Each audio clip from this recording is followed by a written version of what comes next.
How's it going, everybody? Welcome to the first episode of RedState Live. My name is Brandon Morse.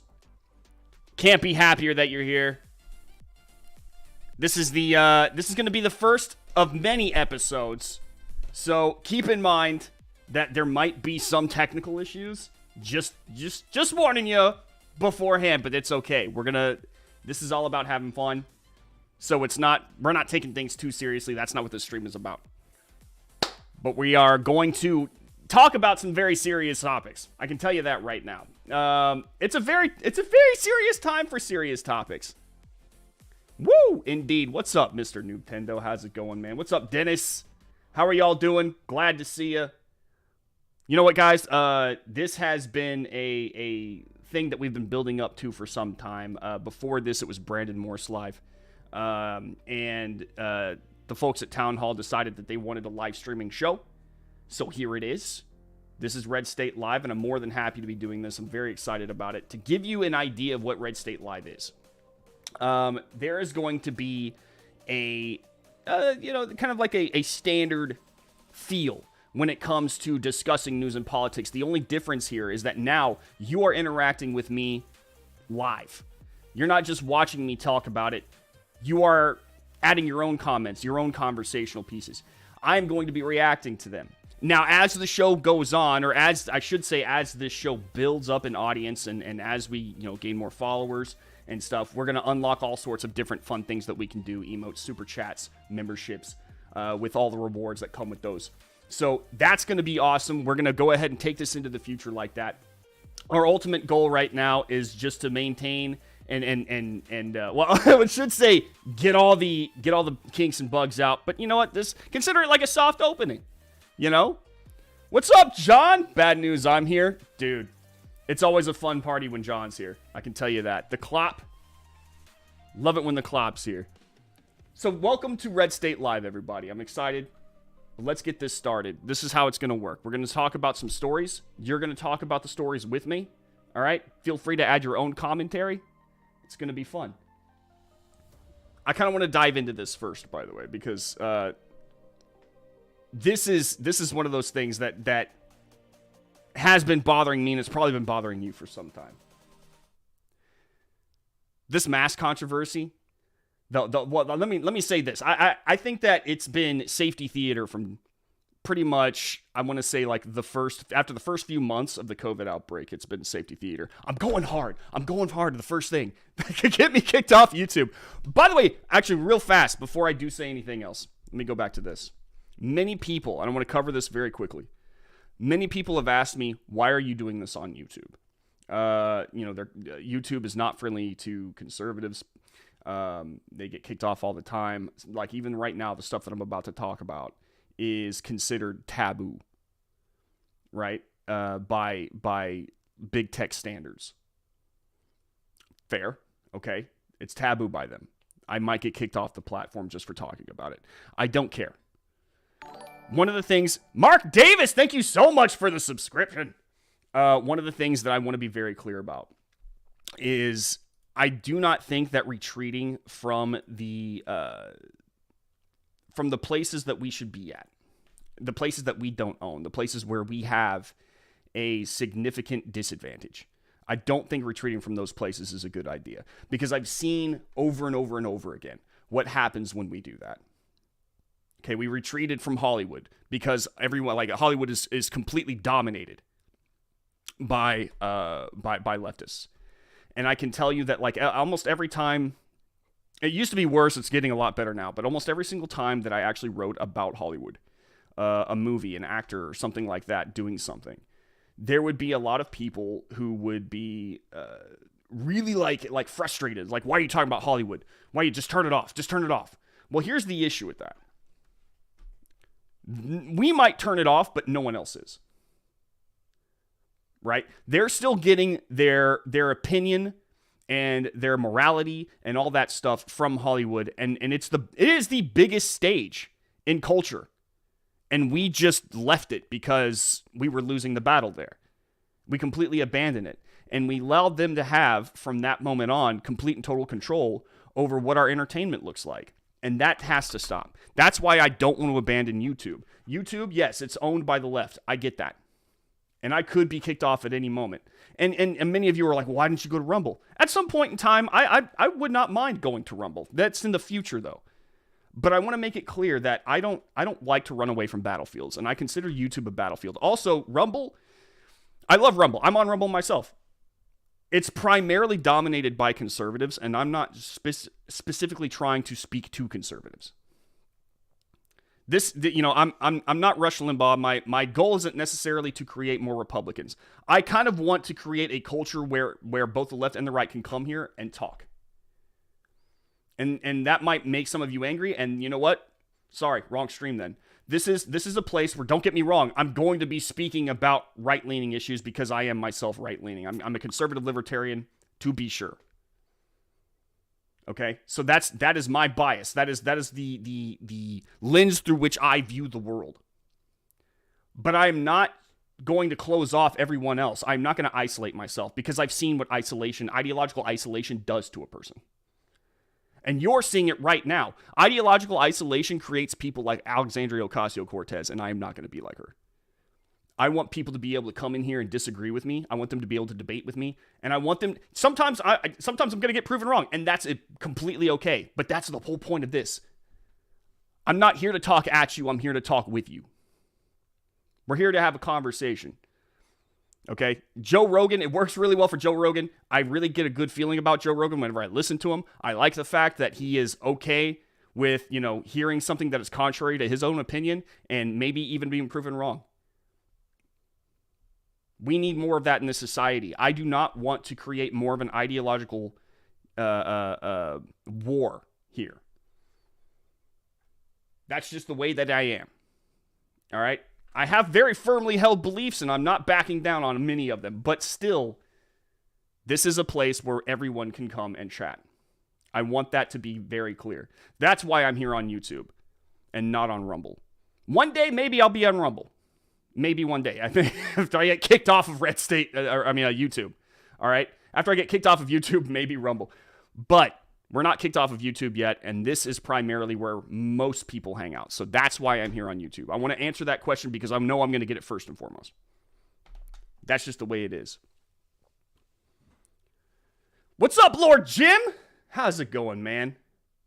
Make them force you off. Yeah, and that's the other thing. That if I get kicked off of this platform because I'm speaking the truth or because I have an opinion that goes against, what I get full of wrong think, then let them kick me off. Let that be something that they are guilty of. Because it's not going to reflect well on them. Let them do that first. Alexander, occasional cortex. That's good, Jim. Everyone except the bots that try to post links to buy subs. Need to read more Morse? Check out the author bio. Yep, that is my author bio right there. If you want to actually read me, thank you so much, Nightbot. Check me out there. Everything that we're going to be talking about today is on RedState.com. It's on the front page right now. If you want to follow along with me, you can. If you are watching this after the fact, go read it. Go read RedState.com. There are so many great authors on RedState.com. It's a very... For those of you who don't know what RedState.com is, it's very unique in the way that we are all personality-driven writers. We don't just, we're not following a specific way of doing things like many websites do. We get in there and we are forward, like personality-forward people. So this one is from Nicarama, who is one of our more... Oh, you know what? That chat box could use a little...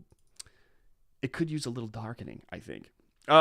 This one is from Nicarama, who is one of our more famous writers. And I'm really happy that she is on the site as well. Sorry, I'm trying to adjust that. We're just going to have to fix that later. See? There it is. The first one. The first problem. That chat box, I can actually introduce a color in the background and make it a little darker so you guys can see yourselves better. But we're going to have to do that later. DeSantis finishes off mask controversy with boom he drops on the real bullies. So for those of you who weren't following this is one of my favorite stories that I've been following. So I'm just going to go ahead and play this scene. Without saying anything, we're just going to go in cold. I'm going to play this video. And if you haven't seen it yet, then you're about to see a goat. All right, the greatest of all time. I love the reaction here because you know what? I feel it. I feel this guy. You do not have to wear those masks. I mean, please take them off. Honestly, it's not doing anything, and we got to stop with this COVID theater. So if you want to wear it, fine, but this is ridiculous. Goat. All right, well, it's good to be at USF. So he walks into, and from what I understand, those are actually high school students, not college students, like the media said. But so he walks into South Florida University, and I guess South Florida University, or maybe some of the teachers or whoever, have been trying to coerce students into wearing masks. And Ron DeSantis walks in, sees these kids wearing masks, and he's like, "Stop. That's enough. We're so over the COVID theater." And I 100% agree with that. Because like 3 months after like this whole entire thing happened and we started to figure out what did and didn't work, despite the fact that the government was saying that it didn't work, like we knew a lot of it was COVID theater. It was safety theater. And we are so, as a society, susceptible to safety theater. I think fear is like one of the biggest tools that they use to control us. And I mean, like, how long did that last, too, when you really think about it, the safety theater, like the way that it got ingrained into people's minds? Like, you had people screaming at parents with small children who weren't wearing masks. I mean, literally up until a few months ago, I mean, it's starting to turn around now with, like, you know, the New Jersey governor, Phil Murphy, the governor of Delaware, Biden's home state, trying to say, oh, well, kids don't have to wear masks anymore. But there are still states out there that are like, kids still have to wear masks at school. But they're getting a little nervous about it because parents are starting to fight back, and thank God for that. But this happens, and you got to, like, of course, Ron DeSantis can do no right for the mainstream media, right?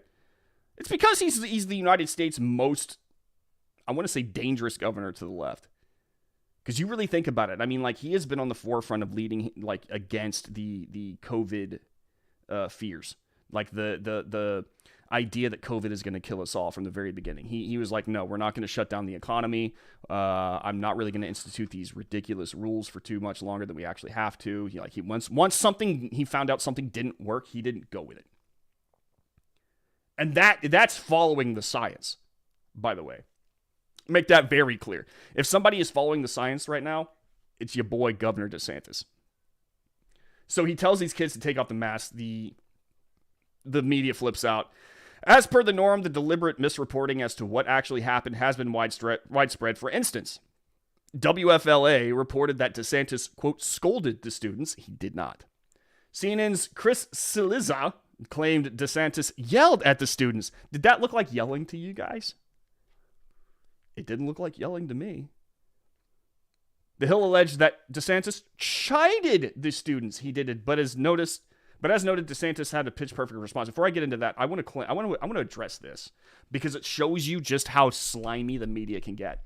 And this is exactly why we need to move in and start not just fighting the media. People have been saying that we need to fight the media. We need to fight the media.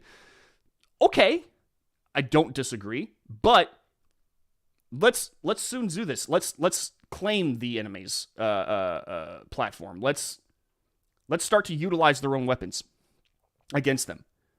Let's start to become the mainstream media as well. That's another big stage that we just decided to up and leave. And I do not think that was a wise decision because now look what happens. I mean, they have a monologue going from ABC, NBC, CNN, MSNBC. Like, what is that? Like, there are a few platforms out there that actually have, you know, a conservative opinion on them. Fox News, OAN, the first, you know, these places that actually will tell you the news, you know, despite the fact that it might be super inconvenient to the mainstream narrative. And the mainstream narrative, by the way, is, in my opinion, like always wrong. The reason being is because there's always an agenda behind it. There's always an agenda behind it. Not to mention the fact that the mainstream media is a business with a vested interest in making you watch. Everyone forgets that. Many people see the media kind of like that Walter Cronkite, you know, feel to it, where it's like, oh, Walter Cronkite, I speak English good, is my friend. He's a part of the family. He's over at our house at 7 o'clock every evening telling us, the news of the world. And, they look at it as like this friendly public service, but it's not. Okay, the news, especially the mainstream media today, is, and first and foremost, a business. If it bleeds, it leads. Because if it bleeds, you're probably going to watch it. People love to watch train wrecks. People love to watch dynamism. It's just the way it is. We've always been attracted to that. You drive down the highway, you see a fender bender on the side of the road, and everyone's got to stop and gawk. Now you like there's a war on the TV, boom, big explosions. There's a guy sitting there talking into a microphone wearing a bulletproof vest and a helmet. That is some dynamic TV. I'm going to tune in and watch that. Now imagine if they can get your attention that way, and on top of that, they have an agenda they want to push. The mainstream media is not your friend. It is a business. That's something we have to remember. And they will straight up lie like they did here about DeSantis scolding, yelling, chiding. He wasn't doing any of that. He was clearly annoyed. Your boy was annoyed. That's true. But aren't you? He walks in, he sees students wearing masks, kids wearing masks. Why? They're not doing anything, and those youngsters right there are going to be some of the least affected people. We know that because of science. So yeah, I would be annoyed too. I'm sick and tired of the COVID theater. Everyone is sick and tired of the COVID theater. You know how I know it's theater? I'm going to let Ron DeSantis explain that more, because he fired back and he showed you how even they think that it's COVID theater on the left. The people who have been pushing this, it's the science, the Fauciites and all these people, they have been pushing all of this, you peasants must wear the masks type attitude, while they go without. Ron DeSantis points that out, and I'm just going to go and let his video speak for itself. We led early on when the weight of the world was coming. You do not have to wear those masks. I mean, please take them off. Honestly, it's not doing anything, and we got to stop with this COVID theater. So if you want to wear it, fine, but this is ridiculous. Florida Governor Ron DeSantis asked some college students to take off their masks. Outrageous! How dare he say such I like that he uses a Family Guy clip. None of the elites wore masks in their seats. And again, no masks in the chamber tonight. Obviously, in the chamber, everybody is maskless, basically. Don't. Joe Biden is still on this kick that kids should wear masks in schools. But if you actually look at his actions, he's not that big on the masks himself. He doesn't want to do it. I mean, who does, right? I don't blame him, but you know what? I can't help but notice that he doesn't seem to want to wear a mask. Like he back when wearing masks was still really popular, were several occasions where he had a mask off when he thought the cameras were off. The moment the cameras were on, the mask was on. I saw AOC do the exact same thing where she was taking a picture, like she was hanging out with a bunch of people, and she was maskless. But the moment they said, oh, let's get a picture together, what did she do? She slipped her mask on. They think you're stupid. And they think that they are above you. As Ron DeSantis is pointing out. Don't follow the science, follow the political science. How dare you! Tonight, Stacey Abrams Perfect example right there. Maskless Stacey Abrams. Of masked school children. Controversy surrounding LA Mayor Eric Garcetti and Governor Gavin Newsom. New fallout for that fancy birthday dinner party. I'm shocked to find that gambling is going on in here. I think it's highly hypocritical of him. More and more Democratic governors are joining Republicans who have rolled back statewide mask mandates. Florida led when it counted. We led early on when the weight of the world was coming, bearing down on our shoulders. Freedom has prevailed in the Sunshine State.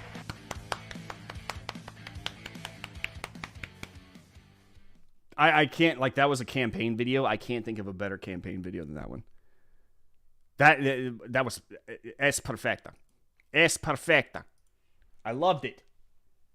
We need more of that stuff. I swear to you right now, if you are a governor, whether you're Democrat or Republican, if you are a governor and you say, no, these masks, they're out, they're done, especially for our kids, can you believe that they tried to make us do that for a while? They tried to push that on us. Oh my God, you win. You win. You're done. Don't worry about it. You've won. People are so sick of it, dude. And I am so happy to see that we have governors like Ron DeSantis, because like we need people who step up and lead the way like that.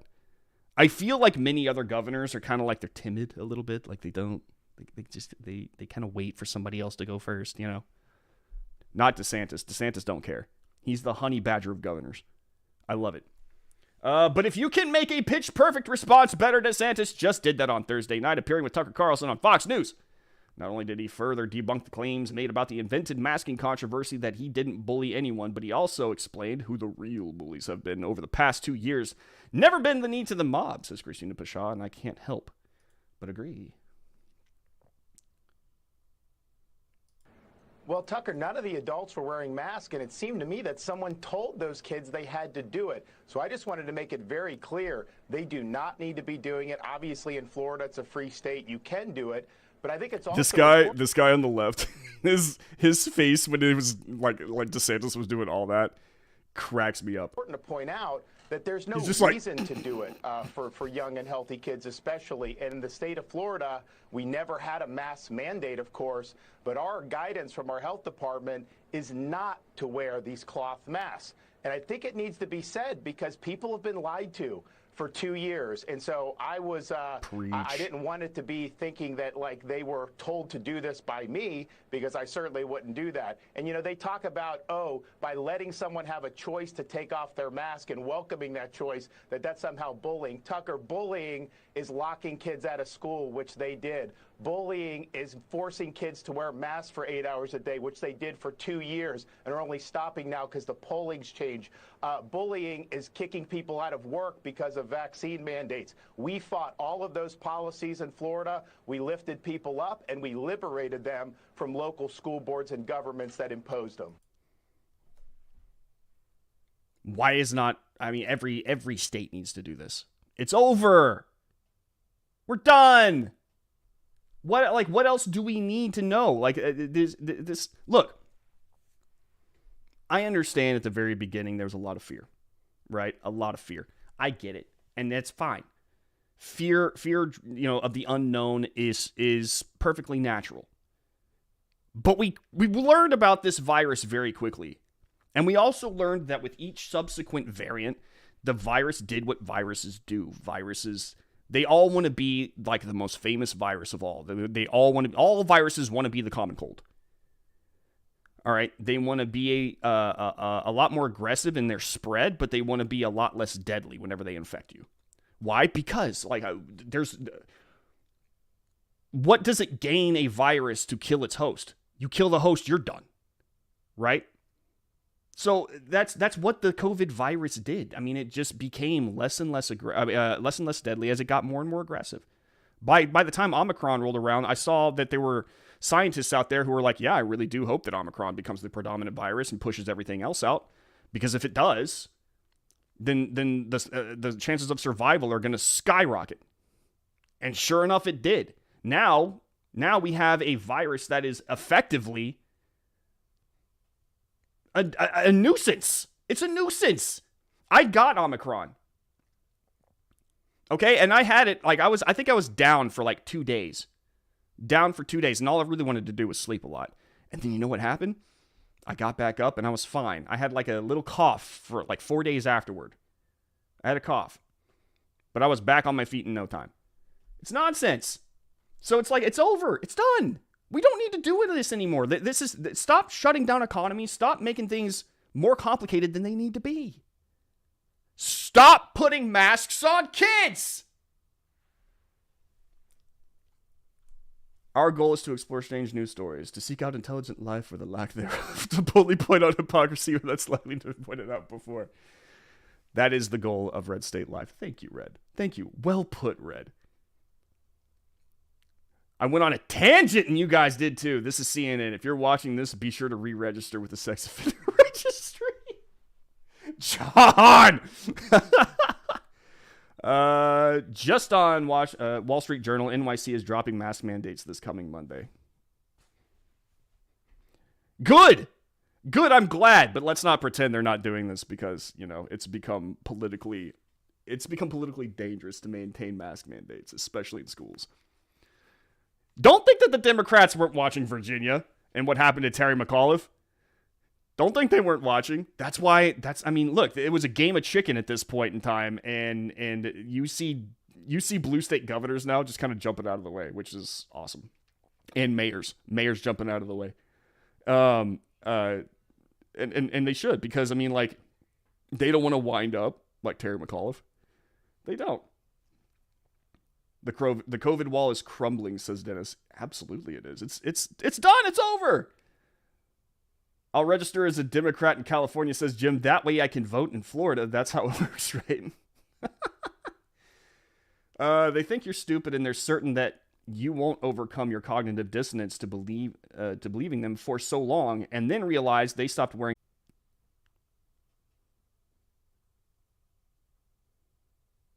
Uh-oh, did we have a little bit of a stream interruption there? Are we still up? Are we still good? My idea, pin the masks on the Democrats. Let the voters know that once the Democrats are back in, the masks will be back on their boots. Will be laid back on their throats. Ooh. Yeah, a hiccup. All right. But we're here. Good. So somebody said long ago, and I love this idea. Somebody once said that they need to wear, like, not Democrats, but politicians need to wear their sponsors on their jackets. They need to wear their sponsors on their jackets, like NASCAR jackets, so that you see, like, who's funding them. I think that that's a great idea. I honestly do. You had a blip? Okay. Well, hopefully it doesn't. YouTube's already here. YouTube's like, we gotta stop him. I ain't stopping. All right. So yeah, anyway, I wanted to get that out of the way. I am all about what DeSantis is doing right now. I think that at this point in time, he is 100% correct. DeSantis really said something that I thought was they're the bullies now. They're bullying people. Given they've been bullying people for a long time, but I think that, at this point, it's very apparent. It used to be about for the safety, but now there's no more safety needed. We're fine. We're good. So why are you still trying to lock down? Why are you still trying to enforce mask mandates? It makes no sense, and it kind of makes you question them. Not to mention, it makes you question how wrong they are and how wrong they've been for some time. And if they're wrong about that, something that they were so passionate about, what else might they be wrong about? I'll tell you. Did you like that segue? Did you like this? I love that idea. Cartoon coming. Get it! Is the stream still down for anyone? I'm still here. Refresh if you have to. Uh-oh. Hopefully the stream. Yeah, because I had a blip over here, but yeah, we're still going. We're still going strong, according to my screen. Just refresh. Buttigieg's short-term problems argument against Keystone XL is both funny and terrifying. So I think that the Keystone XL pipeline is probably one of the most contentious issues right now. And I knew that it would come back and bite Biden in the butt. I knew it. Like, it was bound to happen. And here it is now. And who knew that it would take a war with Russia? I thought it was going to be more about economic downturn and the price of oil was eventually going to catch up to them. And for sure it was. But now you add the Russia conflict in with it, and oil prices are set to hit around $5. It wouldn't be if we had the Keystone XL pipelines, up and running. But I'll get to that in a minute. This is written by Mike Miller. On day one of the Joe Biden presidential disaster, hapless Joe revoked a key permit for the Keystone XL pipeline, effectively killing the $8 billion project. Fast forward as the Russian army continues to pound Ukraine, skyrocketing oil prices continue to pound the budgets of families across America. And Biden's response? To trot out his equally clueless transportation secretary Pete Buttigieg to make an absolute fool of himself as he argues against rethinking Keystone's demise. During an appearance on MSNBC's 11th Hour on Wednesday, as reported by the Daily Caller, Buttigieg told host Stephanie Ruhle that Biden administration doesn't want to implement permanent solutions to, quote, short-term problems with respect to the pipeline. By the way, every time I see Pete Buttigieg, I'm saying Putin so often lately that every time I see Pete, I just say Poot.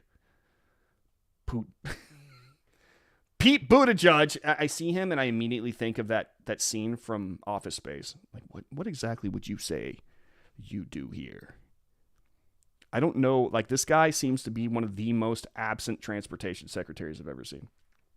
Setting aside the laugh-out-loud short-term problems nonsense for a sec, most of which is obscene in its indifference, what the hell is wrong with implementing permanent solutions to permanent problems that Biden purposely created, including his hell-bent mission to destroy the American fossil fuels industry? Remember Biden's following greatest hit. When he was asked during a 2019 Democrat presidential primary debate if there would be, quote, any place for fossil fuels, including coal and fracking, in a Biden administration. And his answer was a flat out no. Or that time in 2020 when Biden was very clearly, quote, we are going to get rid of fossil fuels. Yep, I remember that one as well. Let's toss in Corn Pop's pals. Long-time attack on the coal industry in 2008, he declared, quote, no coal plants here in America while we're at it. The bottom line, Biden's war on energy has been long in the making, and now the chickens are coming home to roost, and hapless Joe is picking them off one by one. Rule kicked off the festivities by not only agreeing with every absurdity that came out of Buttigieg's mouth as he shilled for Biden, she, quote, shockingly asked leading the questions throughout the interview, as transcribed by the Daily Caller, I want to stay on gas for another moment. You're absolutely right. The president does not set the price of gas, but he can influence it. And while releasing some strategic reserves matters, given how much has been released, it is really just a drop in the bucket. Are there things, and I realize this is controversial, it has huge environmental impacts. Could the president possibly consider authorizing the Keystone Pipeline or working something out with Iran? This is Buttigieg's response. Look, the president has said that all options are on the table, but we also need to make sure that we are not galloping after permanent solutions to immediate short-term problems where more strategic and tactical actions in the short term that can make a difference, like what you have with the strategic reserve, which exists partly in order to respond to situations like this. The president has laid policies that are going to help cushion the impacts of any volatility in energy markets in the future by building up more of a diversified and homegrown energy-based program for this country.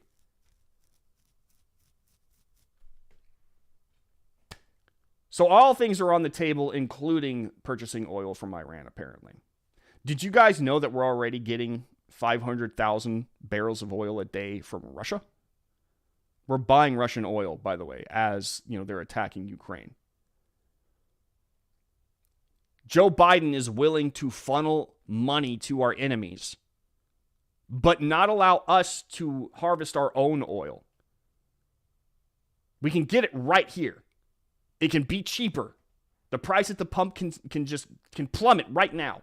All he has to do is finish the Keystone XL pipeline. And we'll have our own oil. We can start exporting oil ourselves and start actually working on making money. But he would rather send money to our enemies so that we can get their oil instead of allowing us to have our own. Y'all remember when Biden and, the Democrats were accusing Trump of being a Russian puppet? Like we were getting all sorts of assistance from Russia because Trump was in bed with Putin and yada, yada, yada. This is the guy who released the sanctions on the Nord Stream 2, which thank God has gone bankrupt. This is the guy who is apparently importing oil from Russia at 500,000 barrels a day. Can somebody tell me how he is not the guy who's in bed with Putin? Because it sure feels like he's working far more with Putin than Trump ever did. Am I wrong? I feel like this is a little strange. But here's the other thing that kind of drives me absolutely batty. And this is going to be a little bit of a tangent here. White House reasons for not cutting Russia off, increasing U.S. oil production is head spinning. We've seen the Biden administration give ridiculous and inexplicable. Oh, by the way, this is from Nick Rama, awesome author. Inexplicable responses to why they can't at least work on divesting from Russian oil and returning the country to being more energy independent as we were under Donald Trump. But the performance of White House Press Secretary Jen Psaki on Thursday in response to a grilling from reporters on the subject was a mess of BS. As we've previously noted, we may be closing in on $5 gas coming up in the next 2 weeks, according to Patrick DeHaan, head of the petroleum analysis Gas Buddy. The only thing that the Biden team has indicated they would do was to release more from the strategic petroleum reserves. They just keep pilfering the savings account. But what they released only covers about a day and a half of what the U.S. normally would use anyway. It doesn't solve the long-term question. So reporters pressed Psaki on what Biden was going to do. Fox News, Jackie Henrick, why it's always Fox News actually asking the questions that need to be asked. They're going off script, and it's like, if you really want an answer, you have to go to one of these networks. Because CNN is going to ask the questions. CBS, NBC, they're not going to ask these questions that need to be asked. And that, again, going back, we've got to retake these places. Asked about increasing domestic production, Psaki acted as though the Biden team hadn't taken the anti-energy positions they have, including preventing drilling on federal lands, stopping the Willow Project in Alaska, or the Keystone XL pipeline. She tried to suggest the issue was one of the oil companies just refusing to drill, as though that even makes sense at all. This took a lot of gall. I'm going to go and let her speak for herself. You just said that, less supply raises prices. It's not in our strategic interest to reduce the supply. Yeah. We also know, the president as recently as yesterday talked about increasing domestic manufacturing to bring down prices on inflated items like goods. So why not apply the same logic to energy and increase domestic production here? Well, there are 9,000 approved oil leases that the oil companies are not tapping into currently, so I would ask them that question. Is there nothing that the administration can do to get those providers back to pre-pandemic levels? Do you think the oil companies don't have enough money to drill on the places that have been pre-approved? Just asking. I would point that question to them, and we can talk about it more tomorrow when you learn more. Do you think that opening the Keystone pipeline and having more energy-friendly policies might do that? The Keystone pipeline has never been operational. It would take years for that to have any impact. I know a number of members of Congress have suggested that, but that is a proposed solution that has no relationship or would have no impact on what the problem is. We here all agree is an issue. So during those years where it would take to bring down prices, as you're saying, we should just continue to buy Russian. A little funny because they're the ones who shut it down and made it not an option. She says it would take several years to finish. I don't doubt that it's going to take some time. But in the interest of being energy independent and bringing costs down, don't you think that would be kind of a priority? You're investing in the future. Yet they shut it down on day freaking one. And the reason being is because it affects the climate. Yet they're willing to let other people drill on their land and spew oil and all that stuff. Right? And affect that climate. As if like the United States just taking itself out of the climate, like climate harm, whatever, the factor of it, as if that would just cure everything. Despite the fact that you have China and India being the two most biggest polluters, they're not slowing down anytime soon. And what's funny is we're not necessarily asking them to. On the surface we are, but if they actually stopped, we would be screwed. Energy independence is first and foremost one of the things we should be worried about. And every time a Democrat gets into office, it's almost like they just start making deals with foreign leaders for their oil. Drill on their land. Don't you think it's a little strange? Don't you think it's a little strange that they won't let us drill here, but they will let people drill there? I think what it is they're trying to upkeep this idea that they're keeping America clean and pristine. But what they're really doing is just driving up the prices for everybody else and making life harder. The pipeline is clean. It's one of the safest and cleanest ways to transport oil from the north to the south. You know who admitted that? Straight up admitted that? John freaking Kerry admitted that. Because when it comes to trucks, the trucks are going back and forth and they're spewing their CO2 into the air. Accidents happen. They're actually more common than you think. Leaks happen from the trucks. It happens. A pipeline, static. It can be repaired easily. Okay, there's no CO2 being spewed into the air from it. It's oil traveling from one pipeline or down one pipeline from one area to another.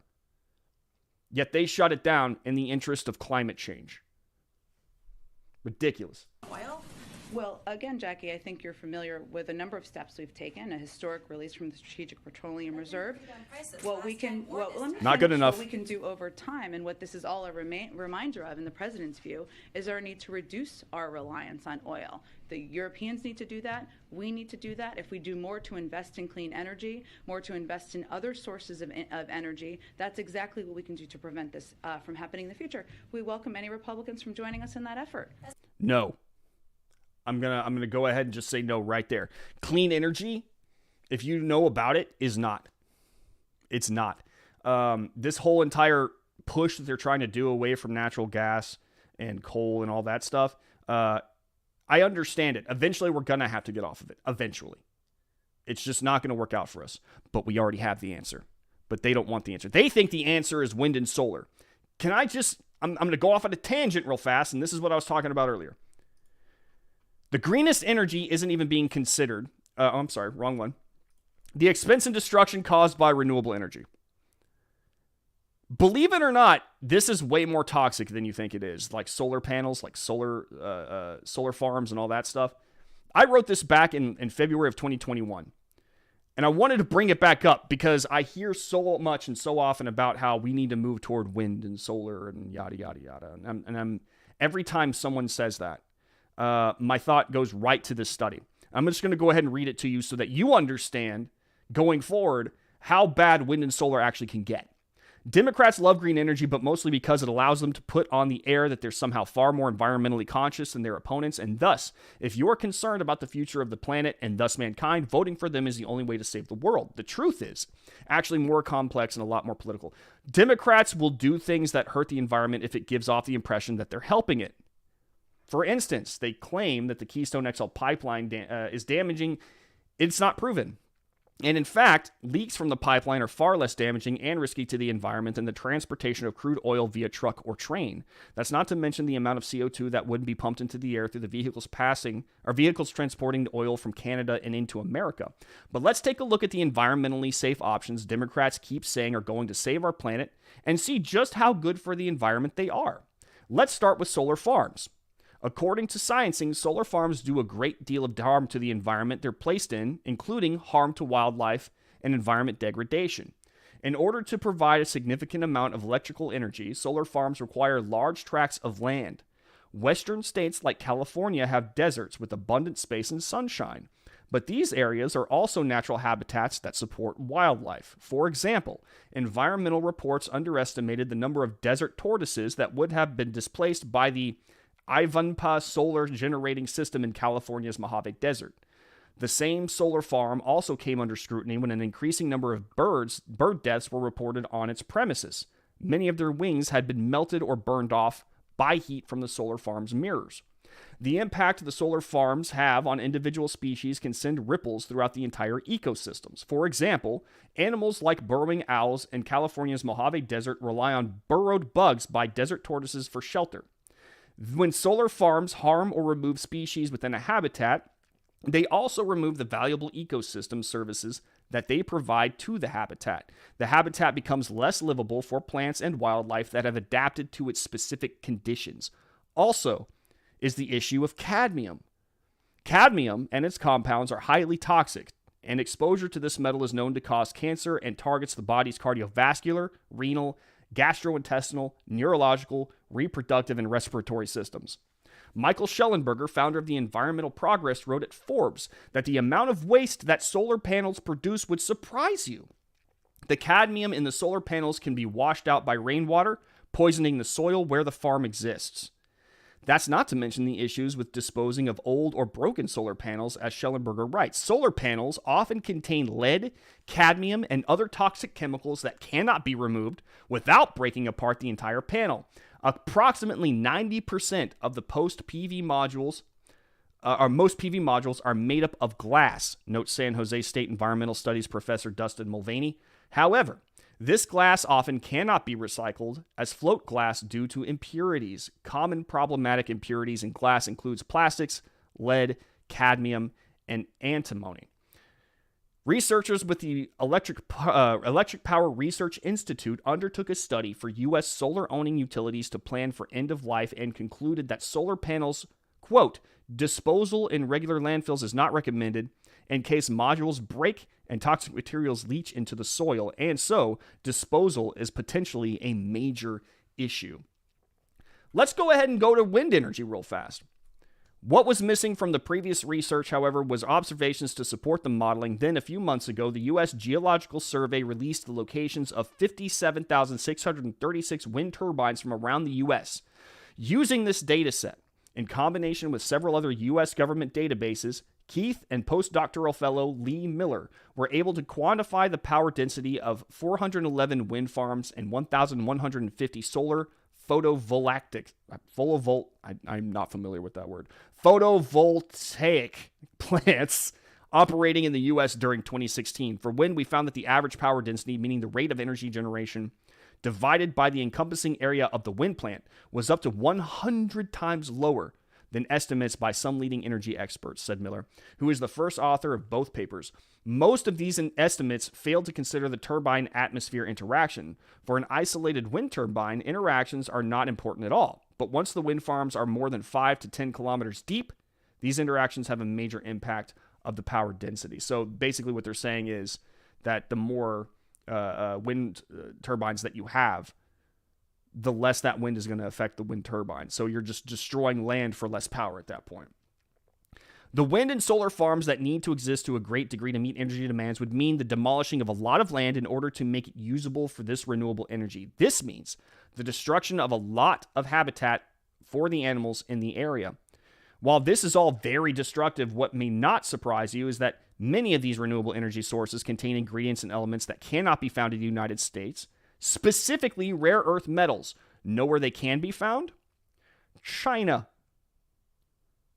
Jazz at Hot Air wrote this, and I thought it was very good. The bigger crisis we're looking at, like with stuff like the Green New Deal, has to do with our ability to actually manufacture all the equipment required to generate that kind of energy. And we would have to have a lot of solar farms and wind farms in order to generate large amounts of energy, large enough to power the nation. A new report from Leiden University in the Netherlands reveals one factor that progressives don't seem to have considered. Expanding production of solar and wind power facilities is going to require a vastly larger supply of what are known as, quote, rare earth metals, like neodymium, terbium, dysprosium, and have you guys ever even heard of these before? I haven't. And praseodymium. Here's the problem. The current global supply of these metals is nowhere near the anticipated demand. And the countries that control most of these supplies aren't exactly our best friends. By the way, Russia is another one of those countries. So we would effectively be owned by Russia and China if we actually did go forward with these like nothing but green energy, quote unquote green energy solutions. So what have we learned? Wind turbines and solar farms, all right, they all, wind farms and solar farms, they have to destroy land in order to be implemented. That destroyed land where all these animals once lived and these ecosystem was once in balance gets turned upside down, and our ecosystem starts to go to crap. So it's not as green as they say it is. It's absolutely destructive. Once these chemicals start seeping into the land, that land is destroyed. You've salted the earth. It's done. And it's weird to me that you have these green energy, these professional hippies in suits going, oh, well, in order to save the environment, we have to first install all of these green and these wind generators and these big solar farms. And it's like, well, you're killing a lot of the animals in there. You're killing the soil. How green is this really? What's the greenest energy? I'm pretty sure you already know, and it's weird to me that this isn't being considered. To just go ahead and tell you exactly what it is right off the bat, it's nuclear energy. We have the solution. Nuclear energy is actually the cleanest energy there is.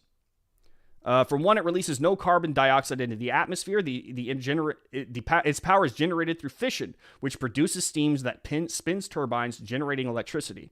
According to the Nuclear Energy Institute, the U.S. avoided emitting over 476 million metric tons of CO2 in 2019 via nuclear energy.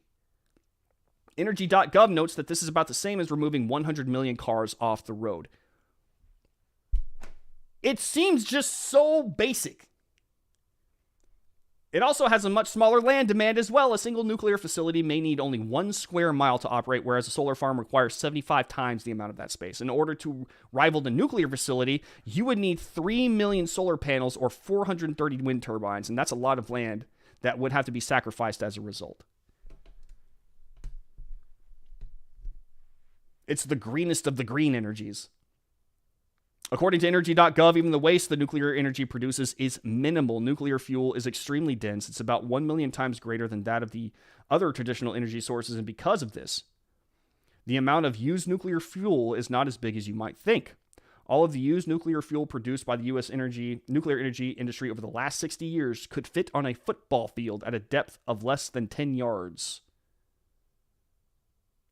Ever since we started having nuclear fuel here, that's as much as we've produced.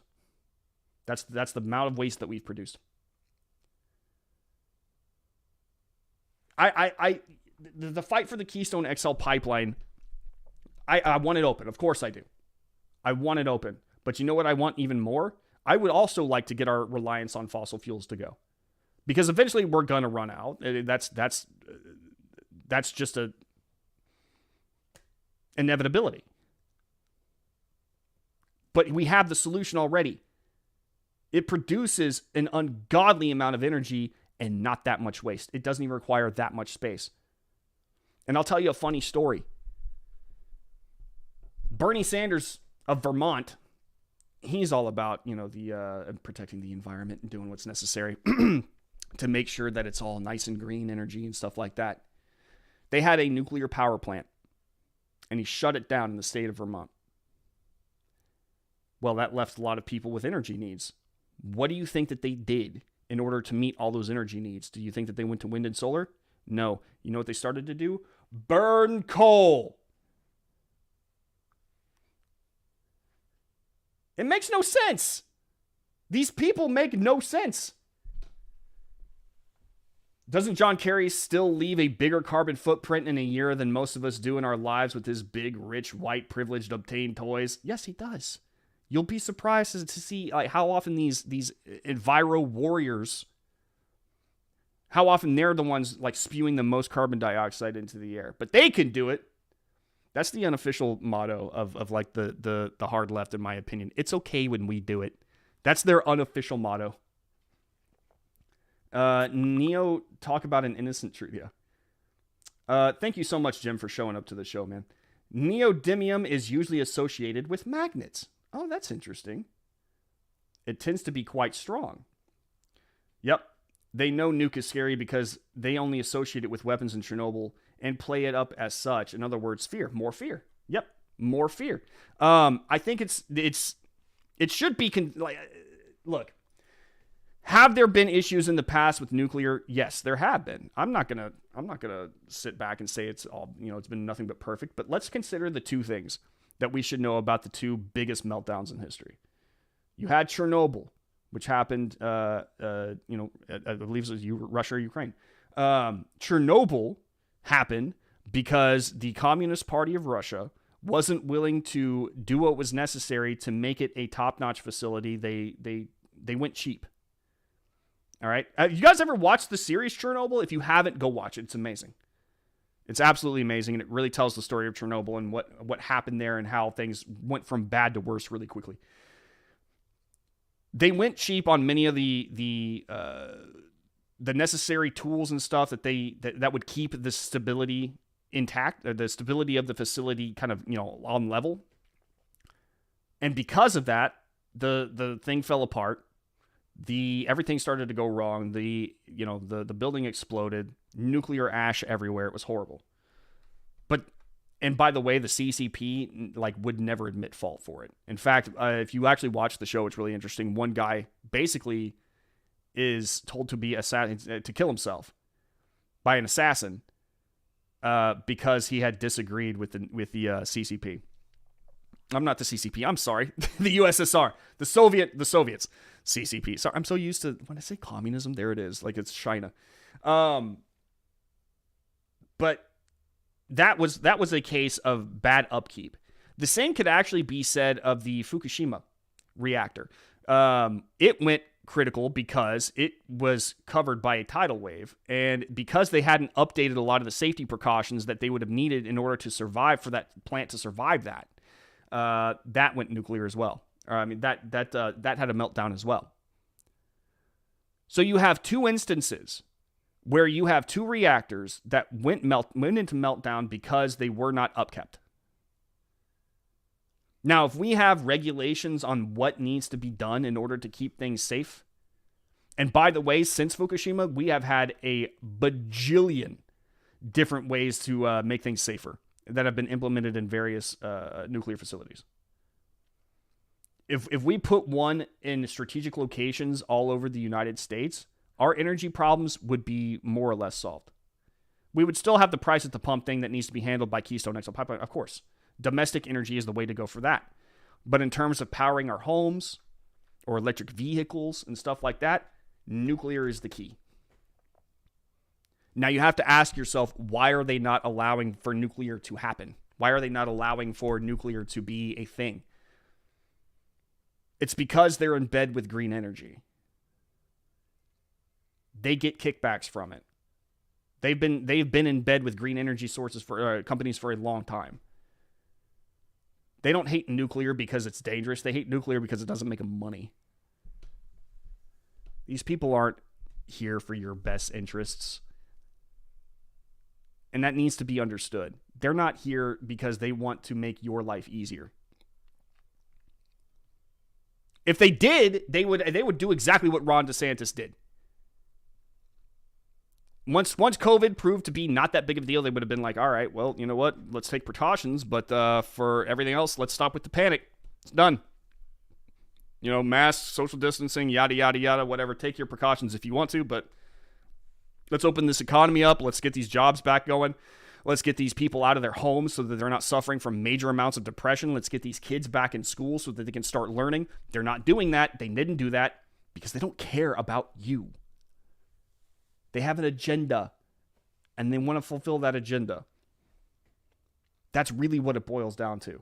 And a lot of this is like, well, this sounds a lot like, you know, tinfoil hat stuff. But it's true, man. It's true. What do you have to gain from oppressing people in your own nation for that long? I mean, I don't see it. I don't see it. There has to be something happening in the background that allows you to make money. There has to be some sort of personal advancement for you in it. It's sad. It's sad, but that's where we are. So we're not going to open up the Keystone XL pipeline in order to decrease prices at the pump. We should. We should be focusing on domestic energy, but we're not. We're talking about green energy, which is not, as we just discovered, not very green at all. It's damaging to the environment, in fact. I'm not saying like a solar farm here or a wind farm there isn't a bad idea. Sure, okay. But everything that you do in terms of green energy costs land. And it costs very expensive materials. When we could just be moving to nuclear right now and solve a lot of these issues. But what do I know? I'm just a citizen of the United States who's living through this. Dumb! It's all dumb, if you ask me.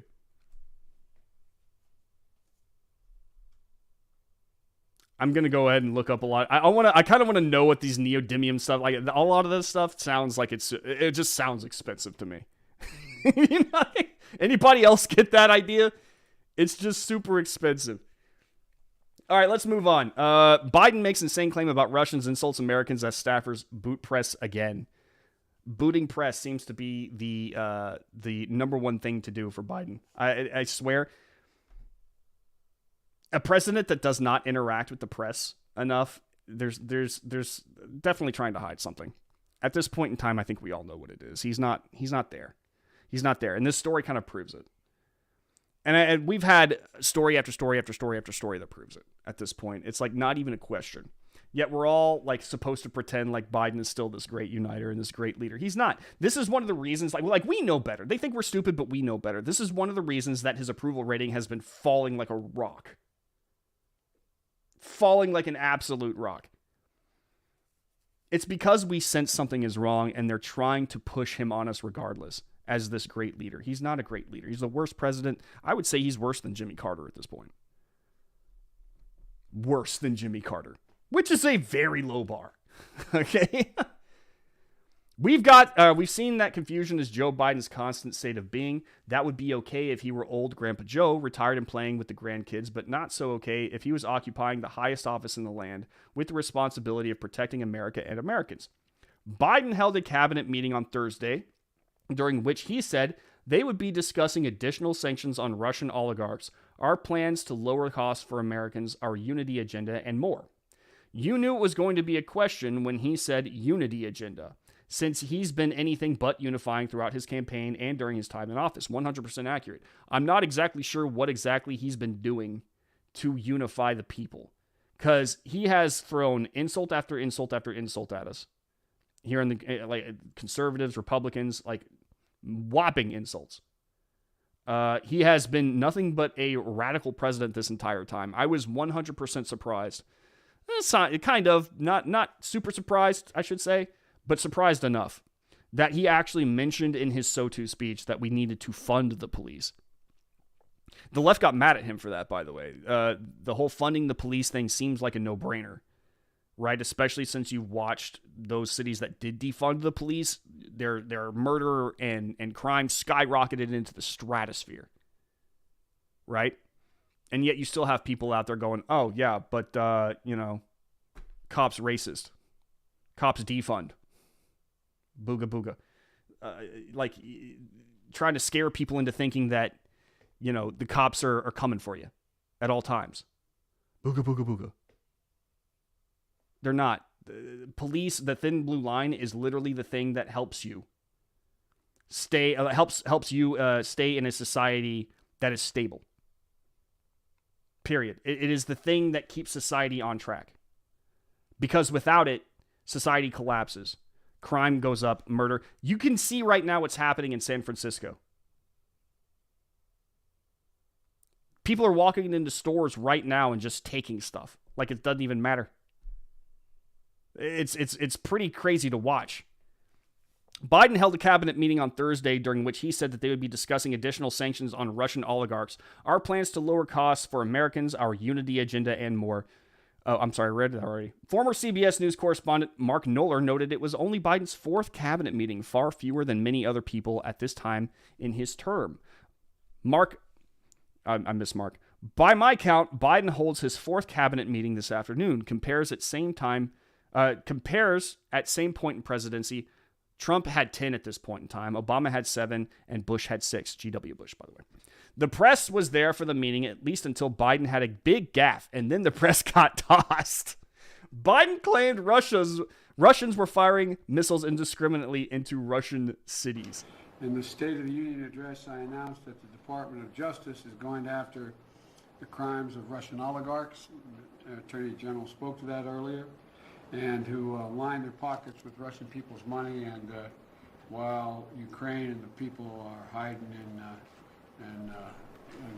subways from missiles that are being fired indiscriminately in Russian cities. Dude. Bro. That's what's on your prepared notes you're reading from, really, Joe? Biden can't seem to keep the players in the drama straight. During his SOTU address, he referred to Ukrainians as Iranians. You could even see the cringe moment with Kamala Harris behind him desperately mouthing Ukrainians with "oh my" written all over her face. Then Biden claimed on Thursday it was Americans who were confused out there. That's for the American people, because they're confused out there, understandably. The world is changing so rapidly. Bro.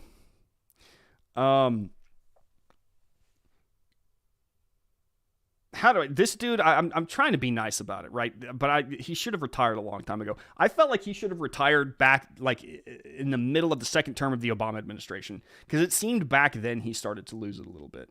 Like, I remember that they would like refuse to put him on TV anymore, and then when he did, they were very like closely prepared remarks.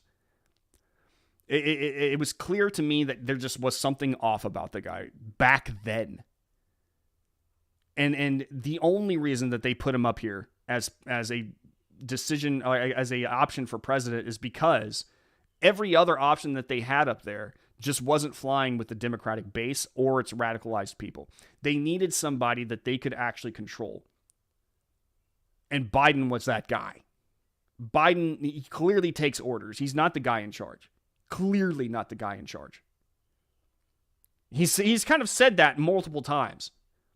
Right? Where he's like, I'm not supposed to take questions from you guys today. If I do, I'll get in trouble. You know, and when he does, you know, there are certain times that it's very interesting that they'll come up to him and like shoo him out.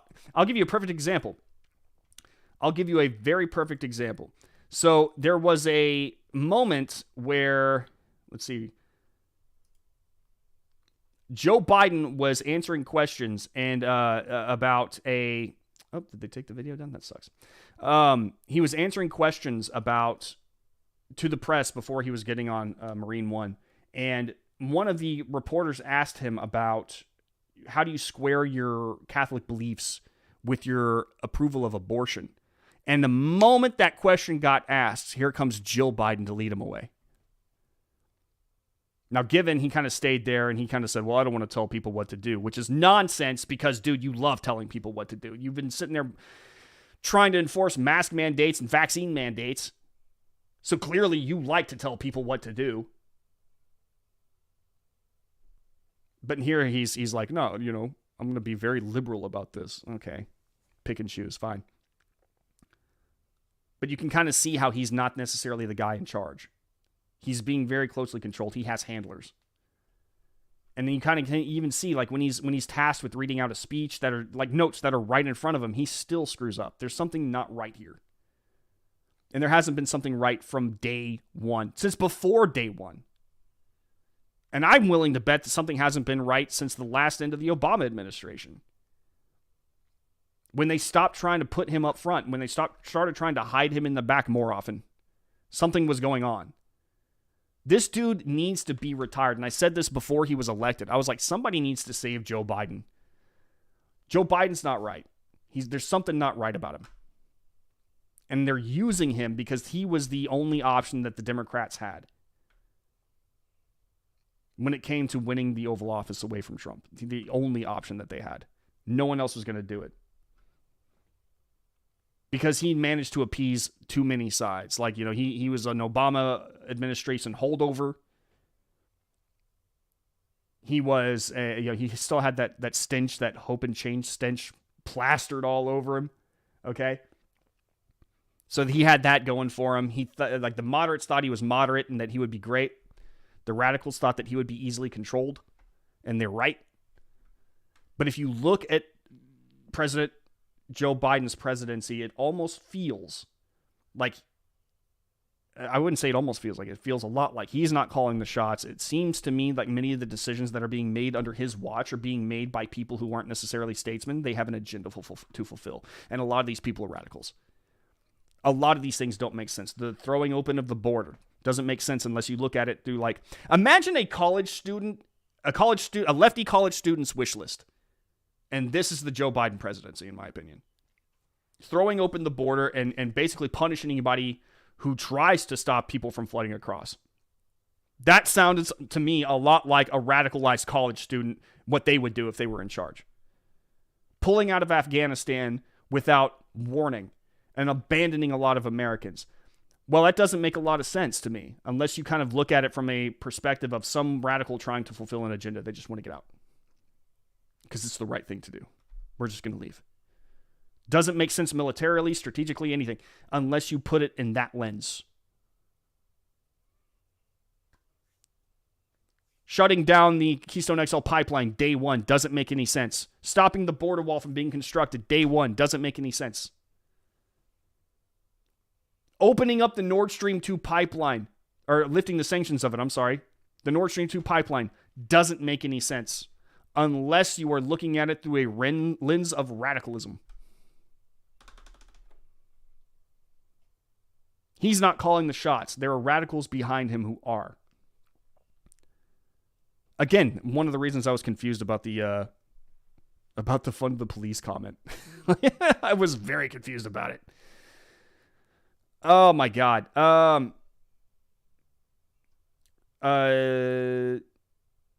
This as well. Sorry, Joe. If it isn't, I'm going to go ahead and skip forward. At some point, the White House staff figured that this was the case of diminishing returns the longer that the press was there. So they moved in that rude way that they have to throw the press out. Will you ban Russia? Let's go. Let's go. Thank you, guys. Did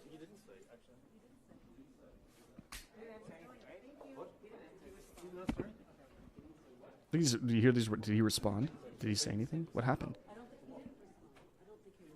That is the most uncomfortable table I've ever seen. Thanksgiving tables with conservatives and hardcore liberals at it, leftists at it, aren't that? Look at this. Look, these people are just like not having a good day. This guy's slowly drinking water. Pete Buttigieg is just refusing to look up. Arms crossed, lips pursed. This is an uncomfortable room. I'm telling you guys, it's not right. This is the weirdest administration.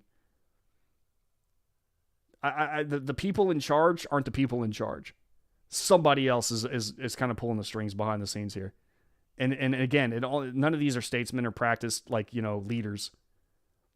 It only makes sense if you actually look at it through the lens of radicalism.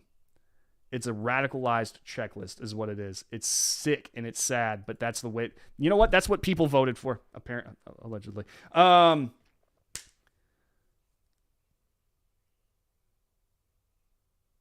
You should be good to go, all caps. Yep. No more rich old white men. The Biden Reich. It's a little... It's not right. And when I say that, I mean there's something. It's very odd. It's very odd to see.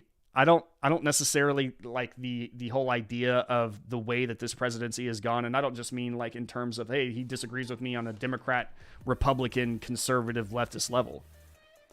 I get uncomfortable with this because I feel like Joe Biden isn't the guy in charge. He's being used. He's being used so that we can be used. And I think a lot of people kind of smell that there's something wrong with the Biden administration, that there's something not right, that there's something else happening in the background that we're not privy to or not supposed to be privy to. And that sounds very tinfoil. It might be a little hyperbolic, but it's true. Many people just seem to be very... you look at his approval ratings. They crash daily. People smell it. And you can kind of tell by the amount of hubris that the Democrat Party had built up over time to the point where they're willing to try to literally take your kids from you if you disagree with them about their transgenderism or anything like that, which, by the way, the vast majority of that is a fad. The amount of hubris that they built up made them think that they could do that they could be in charge without, from the background, without having to answer to you at all. So they had no problem putting Biden up front as kind of the way to fool you into thinking that things are still the same as they are. They're not. They're clearly not. Something's wrong. Vote accordingly. That's what I got. Vote accordingly. We got the midterms coming up. We've got a lot of different politicians kind of coming to the forefront that you should be voting for. And one of the most important things we can do is vote a lot of these Democrats out of both the House and the Senate. Get as many Republican governors in as humanly possible. Because by doing that, we can actually start to turn things around, back to normalcy. And then, later on, 2024 rolls around, we know what to do. Now, hopefully we hold that energy for a long time, but I feel like if the radicalism in the Democrat Party continues as the way that it has been, then it's a shoo-in for Republicans. The Democrats, nothing creates a Republican like a Democrat. That's just the God's honest truth. Pay no attention to the man behind the curtain. Exactly. Biden is the karma of every negative thing about Republicans since at least Ford. The creation of the Biden administration is one of the, to me, in my opinion, is one of the most DC things I've ever seen in my entire life. You know, there is something not right about it. There's a lot of decisions being made behind closed doors. We're not supposed to be privy to it. They kick out the press every chance they get.